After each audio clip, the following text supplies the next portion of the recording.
All right, everybody. So your next step in your pantomime project is to revise it, to make things clear to the audience what you're doing. There are a couple instructions in the assignment that will tell you what to do with that. One of those is including one of 6 mime movements. They're up here on the screen. It's hard to see this in this video. They're also posted in Classroom. There are 20 movements that are taught when someone first studies mime. When I went through my performance conservatory program in college, I had 2 years of mime class, and the first year was spent learning all 20 of those. These are 6 of them. They should be something that you can use in your scene, and your goal is going to be to choose 2 of these to include in the revised performance that you'll do in class live Tuesday or Wednesday, depending on how the schedule works out for you. So we're gonna go down the list. Start first with push and pull. The way that pushing and pulling works is the opposite of one and the other. It's done mostly with the hands, but also with feet positions. Pushing is a little bit easier to talk about first. I'm gonna do this sideways so you can see my hands, but the idea is that there's nothing here to push against, and your hands will be flat against the sides. You'll see here that my hands are on the same plane. There isn't one that's further back or further forward than the other. They're roughly in the same spot. You keep your hands steady here. Get in a position like you're pushing, and then it's all about selling. Make it look like you're actually pushing against something. Now, if you do start to move it, your hands stay in the same spot, and your feet move. So we're starting to get to move forward until eventually it's gone. So one more time, hands.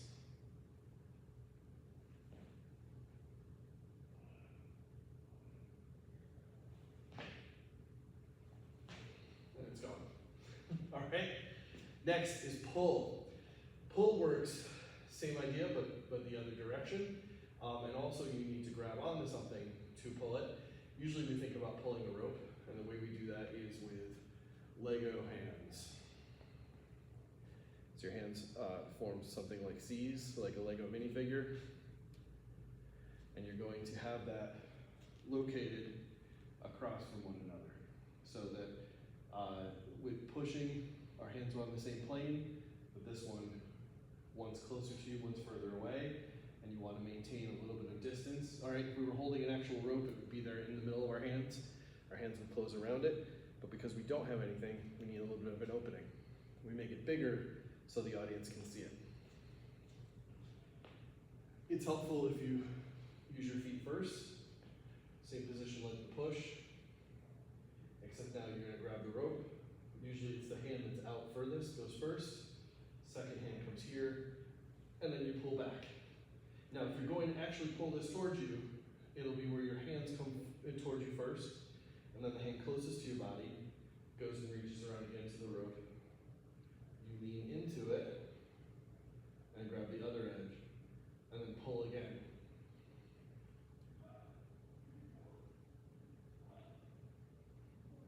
And you just keep practicing this. Be very slow and very specific. Once you pull it towards you, the hand closest to your body goes around and grabs the rope. The hand closest to your body goes around and grabs the rope as you lean forward into your knee and pull this towards you. Everything moves at the same time. Now it's just hands, pull towards you. That's the pull. So we got push and pull. Next up is the ladder. With the ladder, we do the same Lego hands. All right, we're also gonna do specific movements with the feet and with the hands. The hands, when you climb up a ladder, you have to grab onto different rungs to pull yourself up. When we do this, in real life, we go very quickly. But to do this slowly and in mind for the audience to see, we break it down into steps again. So you'll have Lego hands. The ladder will be in front of you. What you'll do is grab one rung by your face. So this hand is parallel with my eyes. Another rung higher up. So you've got 2 C's facing out. We're on the side, it looks like this. And then your hands both go down at the same time. The distance between my hands does not change. We'll come closer here. All right, so when I pull down, they go at the same time. Bottom hand comes up, bottom hand comes up, and we pull it again. Actually, let's do it this way, it's easier. Bottom hand comes up, you pull down. Bottom hand comes up, you pull down. Trying to keep your hands in the same spot. All right, if one goes too far forward, that kind of ruins it, right? Keep them in the same spot. Pull down. Then once you have this, it's time to move your feet. Foot movement for the ladder is simple. You put your feet together, you lift up one heel off the ground, and you switch. So as one heel goes down, the other one comes up, almost like you're marching in place. Go slow. All right, this is it. Then we put our hands together. Your ankle comes up, your hands reach out, and as your hands come down, you switch feet. Also helps if you look up, a little bit in front of you, so it looks like you're climbing. Sideways, it looks like this.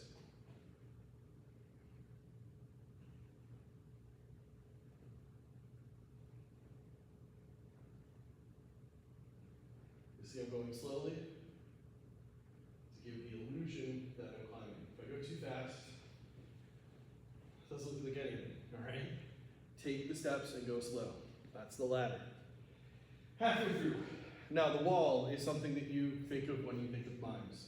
Like pushing, we want to have flat hands. Let me actually come closer with this one so that you can see what's going on. All right, with flat hands, you're gonna bring one hand closest to you, close it up in a fist, and put it back out and almost splat it. If your hands go off of the same plane, it ruins the illusion. So keeping them in the same spot is helpful. All right, one hand closes, it's splat somewhere else. Close, splat.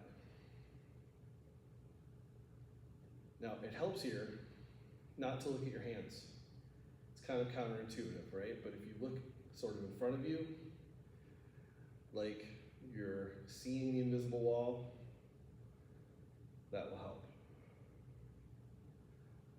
The splat helps the audience to see the wall. Now, if you're gonna move this, right, sometimes mimes are trapped in a box. You wanna look first so you can see where the wall is. Because if you don't look, it's gonna be somewhere that then you can't reach again. All right, so here, then look, and then turn your body as your second hand comes up. And you can keep it on the same plane. So it looks like you're trapped in the same spot.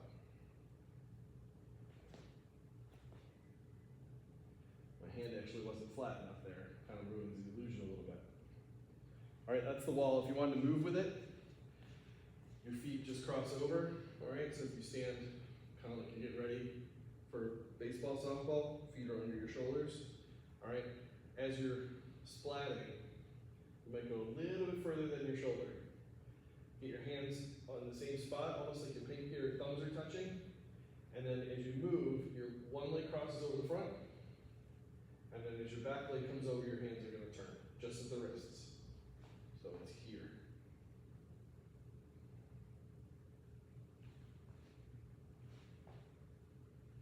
You can continue to repeat that. That is the wall. Hands and feet. Next is swimming. This one takes a little bit of balance. For you dancers, you can go coupe or passe with your foot. If I remember this correctly, coupe is here at the ankle, and then, start losing my balance. Passe is here at the knee. The way your feet work, I'm going to do the other foot so I have better balance on my right leg, is if your foot comes forward and then around. A rond de jambe. For those of you who take dance, might actually be easier down here. All right. You can kind of bounce in your leg a little bit, just don't go too far. While your feet do that, your hands come together in the middle of your chest, and it comes out and around. Out and around. Add the feet to it, and we get this. And that's swimming. Hey, it's Mr. Cornat interrupted me. Oh So my we're gonna God. pause for a second, and we're gonna come back to the last one. Okay, last one. This one is called the baton, and it's all about your hands. I'm gonna come closer for this one. This one's weird, all right? It is hard, but I throw it out there because sometimes people like to give it a try. It doesn't have too many applications, but maybe driving a car is the only thing I can think of. I did have a group once who was robbing a bank that used something like this.